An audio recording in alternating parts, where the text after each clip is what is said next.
ಆ ವ್ಯಸನದಿಂದ ದೂರ ಇರ್ತೀವಿ.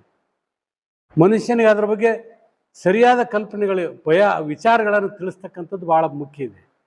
ಇವತ್ತೊಂದು ಮಗುವಿಗೆ ನಾವು ಎಲ್ಲ ಬೋರ್ಡ್ ಮೀಟಿಂಗ್ನಾಗೆ, ನಾನು ಕನಿಷ್ಠ ಪ್ರತಿ ಬೋರ್ಡ್ ಮೀಟಿಂಗ್ನಲ್ಲಿ ಮಕ್ಕಳಿಗೆ ಪ್ರೈಮರಿ ಎಜುಕೇಷನ್ನಿಂದ ಹೈಯರ್ ಎಜುಕೇಷನ್ದವರಿಗೆ ಒಂದು ಪಾಠ ಕಡ್ಡಾಯವಾಗಿ ವ್ಯಸನಗಳಿಂದ ಹಾಳಾಗ್ತಕ್ಕಂಥ ಮಕ್ಕಳಿಗೆ ಸರಿಯಾದ ಪರಿಜ್ಞಾನ ಕೊಡ್ತಕ್ಕಂಥ ಶಿಕ್ಷಣ ಇಲ್ಲ, ಸರಿಯಾದ ಶಿಕ್ಷಣ ವ್ಯವಸ್ಥೆ ಇಲ್ಲ. ಅಲ್ಲಿ ಪಠ್ಯಕ್ರಮ ಅದನ್ನು ನೀವು ಯಾರು ಅಳವಡಿಸ್ಕೊಂಡಿದ್ದಿಲ್ಲ, ಅದನ್ನು ಕಡ್ಡಾಯವಾಗಿ ಮಾಡ್ಬೇಕಂತ ಮಧು ಬಂಗಾರಪ್ಪ ಕೂಡ ಪರ್ಸನಲ್ ಲೆಟರ್ ಕೊಟ್ಟು ಭೇಟಿಯಾಗಿದ್ದೀನಿ.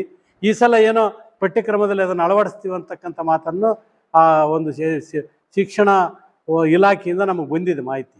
ಇಲ್ಲ, ಈ ಸಲ ಕಡ್ಡಾಯವಾಗಿ ವ್ಯಸನಕ್ಕೆ ಮದ್ಯಪಾನ ಮತ್ತು ಈ ಉಳುಕಿದ ಚಟಗಳನ್ನು ಇಂದ ಆಗ್ತಕ್ಕಂಥ ಹಾನಿ ಬಗ್ಗೆ ಒಂದು ಪರಿಣಾಮಕಾರಿ ಪಾಠಗಳನ್ನು ಇವತ್ತು ಸೇರಿಸ್ತೀವಿ ಅಂತಕ್ಕಂಥ ವಿಚಾರ ಈ ಶಿಕ್ಷಣ ಇಲಾಖೆಯಿಂದ ಬಂದಿದೆ. ಬಹುಶಃ ಮುಂದಿನ ಪಠ್ಯಕ್ರಮದಲ್ಲಿ ಅದು ಜಾರಿ ಆದರೆ ಆಗ್ಬೇಕನ್ನೋದು ಒತ್ತಡ ನಮ್ಮದಿದೆ. ಯಾಕಂದರೆ ಇವತ್ತು ಒಬ್ಬ ಮಗುವಿಗೆ ಅದರ ಬಗ್ಗೆ ಪರಿಜ್ಞಾನ ಪೂರ್ವದಲ್ಲಿ ಕೊಟ್ಟಿರಿ ನೀವಂದರೆ ಅದು ಮುಂದಿನ ದಿನಮಾನಗಳಲ್ಲಿ ಅದ್ರ ಭಯ ಸಹಜವಾಗಿ ಉಳಿದಿರ್ತದೆ ಆ ಮಗುವಿಗೆ. ಅದನ್ನು ನಾವು ಯಾರು ಇವತ್ತಿಗೆ ಪಠ್ಯಕ್ರಮದಲ್ಲಿ ಅದು ಗಂಭೀರವಾಗಿ ತೊಗೊಂಡಿಲ್ಲ. ಒಂದು ಎರಡನ್ನು ಒತ್ತಾಯ ಮಾಡಿ, ಒಂದು ನೈತಿಕ ಶಿಕ್ಷಣ, ಇನ್ನೊಂದು ಮದ್ಯ ಮತ್ತು ಮಾದಕ ವಸ್ತುಗಳ ಶಿಕ್ಷಣ. ಅದ್ರ ಪಠ್ಯಕ್ರಮಗಳಿರಬೇಕು. ನೈತಿಕ ಮೌಲ್ಯ ಭಾಳ ಕುಸಿತ ಇದೆ. ಯಾಕಂದರೆ ನೈತಿಕ ಮೌಲ್ಯ ಇಲ್ಲಿಲ್ಲ ಅಂದರೆ ಅವ ಸಾಮಾಜಿಕ ಒಂದು ಬದ್ಧತೆಗಳಿಂದ ಬದುಕಕ್ಕಾಗಲ್ಲ ಮನುಷ್ಯ. ಯಾಕಂದ್ರೆ ಸಾಮಾಜಿಕ ಒಂದು ವಿಚಾರಗಳನ್ನು ಅಥವಾ ಮಾನವೀಯ ಮೌಲ್ಯಗಳನ್ನು ಜೀವಂತ ಇಟ್ಟುಕೊಂಡು ಆ ಮನುಷ್ಯ ಬದುಕುದಂದ್ರೆ ಮೌಲ್ಯಯುತ ಬದುಕು ಇದ್ದಾಗ ಮಾತ್ರ ಸಾಧ್ಯ ಆತ ಮನುಷ್ಯನಿಗೆ. ಅದಕ್ಕೆ ಉದಾಹರಣೆ ನಿಮಗೊಂದು ಮಾತನ್ನು ಹೇಳ್ತೀನಿ.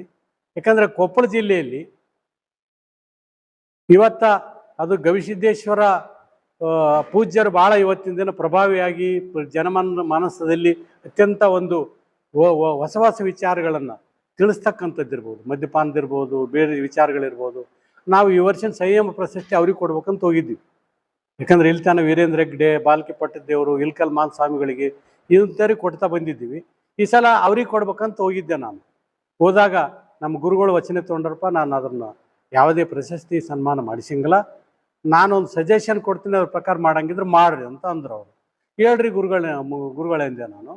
ಅಂದಗಳೇ ನಾನು ಒಂದು ಊರನ್ನು ಸಜೆಸ್ಟ್ ಮಾಡ್ತೀನಿ, ಅದು ಮಧ್ಯದಿಂದ ಮುಕ್ತಿರ್ತಕ್ಕಂಥ ಊರನ್ನು ಮಾಡ್ತೀನಿ ನಾನು. ಆ ಊರಿಗೆ ಪ್ರಶಸ್ತಿ ಕೊಡ್ಬೇಕಾದ್ರೆ ಅಲ್ಲಿ ಕೊಡ್ರಿ ಅಂದರು ಅವರು. ಹೇಳ್ರಿ ಬುದ್ಧಿ ಅಂದಿವಿ. ಹಟ್ಟಿ ಅನ್ನಂಥ ಊರನ್ನು ಅವ್ರು ಆಯ್ಕೆ ಮಾಡಿ ಹೇಳಿದ್ದಾರೆ. ಹಟ್ಟಿ ಅಲ್ಲಿ ಕೊಪ್ಪಳ ಜಿಲ್ಲೆ, ಕೊಪ್ಪಳಿಗೆ 8 ಕಿಲೋಮೀಟರ್ ಆಗ್ತದೆ ಕೊಪ್ಪಳಕ್ಕೆ. ಆ ಒಂದು ಗ್ರಾಮವನ್ನು ಅವ್ರು ಸಜೆಸ್ಟ್ ಮಾಡಿದರು. ಈ ವರ್ಷದ 2026 ಒಂದು ಸಂಯಮ ಪ್ರಶಸ್ತಿಯನ್ನು ಆ ಗ್ರಾಮಕ್ಕೆ ಕೊಡ್ತಾ ಇದ್ವಿ. ಆ ಗ್ರಾಮದಲ್ಲಿ ಯಾವುದೇ ಬೀಡಿ ಸಿಗರೇಟ್ ಆಗಲಿ, ಗುಟ್ಕ ಆಗಲಿ, ಪಾನ್ಪರ ಆಗು ಮತ್ತು ಇವ್ಯಾವ ಮಾರಾಟ ಇಲ್ಲ. ಸರಾಯಿ ಅಂತೂ ದೂರದ ಮಾತು, ಇವು ಯಾವ ಮಾರಾಟ ಇಲ್ಲ ಅಂಗಡಿಗಳಲ್ಲಿ. ಇಂಥವು ಕೊಪ್ಪಳ ಜಿಲ್ಲೆಯಲ್ಲಿ 13 ಹೊಂಟಿದೆ. ನಮ್ಮ ಪರಿಸ್ಥಿತಿ ಹೆಂಗಾಯ್ತು ಅಂದರೆ, ಒಂದೂರಿಗೆ ಸಂಯಮ ಪ್ರಶಸ್ತಿ ಕೊಡ್ಲಿಕ್ಕೆ ಸಾಧ್ಯ, ಉಳುಕಿದವರಿಗೆ ಪ್ರಶಂಸಾ ಪತ್ರ ಅಂತ ಮಾಡಿ ಆ 13 ಜನರಿಗೆ 13 ಊರವರಿಗೆ ಕೊಡ್ತಾ ಇದ್ದೀವಿ. ಅದು ಅಕ್ಕಪಕ್ಕದ ಊರುಗಳವು. ಅಲ್ಲೇ ಪಕ್ಕಕ್ಕೆ ಹಟ್ಟಿಗೆ ಕಾಮನೂರಿಗೆ 2 ಕಿಲೋಮೀಟರ್ ಅದು. ಆ ಕಾಮನೂರು ಕಂಪ್ಲೀಟ್ ಅಕ್ಟೋಬರ್ 1ನೇ ತಾರೀಕಿಗೆ ವರದಿ ಬಂದಿತ್ತು ಪ್ರಜಾವಾಣಿಯಲ್ಲಿ. ಬಹುಶಃ ನೀವು ಒಂದು ಲೇಖನಿ, ಭಾಳ ದೊಡ್ಡ ಲೇಖನಿ ಬರೆದಿದ್ರು. ಅದರಲ್ಲಿ ಕಾಮನೂರು ಕಂಪ್ಲೀಟ್ ಬೀಡಿ ಸಿಗರೇಟ್ ಹಿಡ್ಕೊಂಡು ಯಾವುದೇ ಮದ್ಯಪಾನ ಇಲ್ಲ ಆ ಊರಲ್ಲಿ ಕೂಡ. ಅದೇ ರೀತಿ ಹನುಮನಾಳದಲ್ಲಿ ಇಲ್ಲ. ಇಂಥವು 13 ಊರು ಹೊಂಟಿವೆ ಕೊಪ್ಪಳ ಜಿಲ್ಲೆಯಲ್ಲಿ. ಅದಕ್ಕಾಗಿ ಮೊನ್ನೆ ಮೀಟಿಂಗ್ನಾಗ ನಮ್ಮ ಅಬಕಾರಿ ಮೀಟಿಂಗ್ ಇಡೀ ಸ್ಟೇಟ್ನಲ್ಲಿ ಈ ರೀತಿ ಇರ್ತಕ್ಕಂಥ ಗ್ರಾಮಗಳನ್ನು ಸಜೆಸ್ಟ್ ಮಾಡಿ ನಮಗೆ ತಿಳಿಸ್ರಿ ನಮ್ಮ ಬೋರ್ಡಿಗೆ ಅಂತಕ್ಕಂಥ ಒಂದು ವಿಚಾರನೂ ಕೂಡ ನಾನು ಎಲ್ಲ ಅಬಕಾರಿ ಇಲಾಖೆ ಅಧಿಕಾರಿಗಳು, ಯಾಕಂದರೆ ನೀವು ಸರಾಯಿ ಹಂಚೋರು ನೀವೇ ಹೋಗ್ಬೋದು, ಯಾವ ಇಲ್ಲ ಯಾವ ಊರಿಗೆ ಹೋಗಲ್ಲ, ಅದನ್ನು ನಮಗೆ ಮೆಸೇಜ್ ಮಾಡಿರಿ, ತಿಳಿಸ್ರಿ, ನಮಗೆ ಲಿಖಿತ ಮೂಲಕ ಒಂದು ಪತ್ರ ಬರೀರಿ ಅಂತಕ್ಕಂಥ ಮಾತನ್ನು ಅಬಕಾರಿ ಕಮಿಷನರ್ಗೆ ಹೇಳಿದ್ದೀನಿ. ಈ ಮಾತನ್ನು ಆಯ್ತು ರೀ, ನಾವು ಇಡೀ ರಾಜ್ಯದಲ್ಲಿ ಎಲ್ಲೆಲ್ಲಿ ಯಾವ ಪಥ ಮಾಡಿಗೆ ನಿಮ್ಗೆ ತಿಳಿಸ್ತೀವನ್ನಂಥ ಮಾತು ಕೂಡ ಅಬಕಾರಿ ಕಮಿಷನರ್ ಹೇಳಿದ್ದಾರೆ. ನಮಗೆ ನಾವೇ ಹೀಯಾಳಿಸ್ತಕ್ಕಂಥ ಪರಿಸ್ಥಿತಿ ಬಂದು ನಿಂತೀವಿ. ಇವತ್ತು ನಮ್ಮೆದುರೇ ಅತ್ಯಾಚಾರ ನಡೆದ್ರು ಕಣ್ಮುಚ್ಚಿಗಳ ಮನೆಗೆ ಹೋಗೋಂಥ ಪರಿಸ್ಥಿತಿ ಇವತ್ತಿನ ಮನುಷ್ಯರಾಗಿದ್ದೀವಿ. ಈ ವ್ಯವಸ್ಥೆಗೆ ಪ್ರತಿವಿರೋಧ ಭಾವನೆಗಳನ್ನು ಹುಟ್ಟಿಸ್ತಕ್ಕಂಥದ್ದು ಹೆಂಗಾನಂತ ಪ್ರಶ್ನೆ ನೀವು ಪತ್ರಕರ್ತರಾದವ್ರು ನೀವು ಇದನ್ನು ಪ್ರಯತ್ನ ಮಾಡಬೇಕಾಗಿದೆ. ಈ ಒಂದು ಕೆಲಸನ, ಯಾಕಂದ್ರೆ ಕೊಪ್ಪಳ ಜಿಲ್ಲೆಯಲ್ಲಿ ಆ ಕೆಲಸ ಆಗ್ತದೆ, ಈ ಯಾದಗಿರಿ ಜಿಲ್ಲೆಯಲ್ಲಿ ಯಾಕಾಗಲ್ಲ? ಅದನ್ನ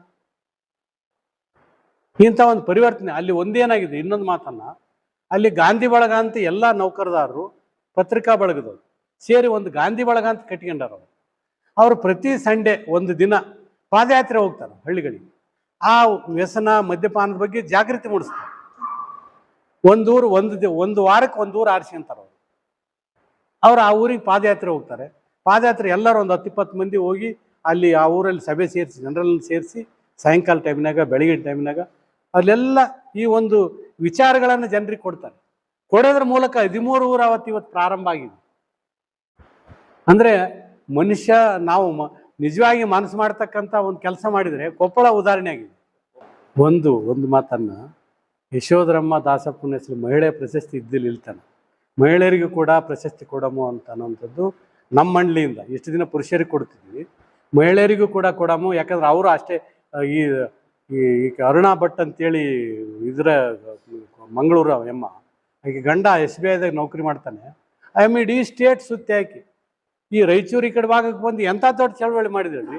ಫ್ರೀಡಮ್ ಪಾರ್ಕ್ನಾಗಲ್ಲ ಸಾವಿರಾರು ಜನ ಬುತ್ತಿ ಕಟ್ಟಿಕೊಂಡು ಬಂದು ಚಳವಳಿ ಮಾಡಿದ್ರು. ಇಂಥವ್ರು ಸಮಾಜಮುಖಿಯಾಗಿ ಹೋರಾಟ ಮಾಡ್ತಕ್ಕಂಥ ಮಹಿಳೆಯರಿಗೂ ಕೂಡ ಅಷ್ಟೇ ಈ ಒಂದು ಹೆಚ್ಚಿಗೆ ನೋವು ಕೊಡ್ತಿರೋದು ಮಹಿಳೆಯರಿಗೆ ಇದು. ಈ ಸಮಸ್ಯೆಗಳು ಈ ಮದ್ಯಪಾನ ಮತ್ತು ಮಾದಕ ವಸ್ತುಗಳಿಗೆ ಬಲಿಯಾಗಿರ್ತಕ್ಕಂಥ ಕುಟುಂಬ ಏನಾದ ಆ ಕುಟುಂಬ ಇಡೀ ನರಳುತ್ತದೆ. ಅದ್ರ ವಿರುದ್ಧ ಹೋರಾಟ ನಿಜವಾಗಿ ಮಾಡ್ತಾ ಇರೋದು ಹೆಚ್ಚಿಗೆ ಅಂದರೆ ಮಹಿಳೆಯರು.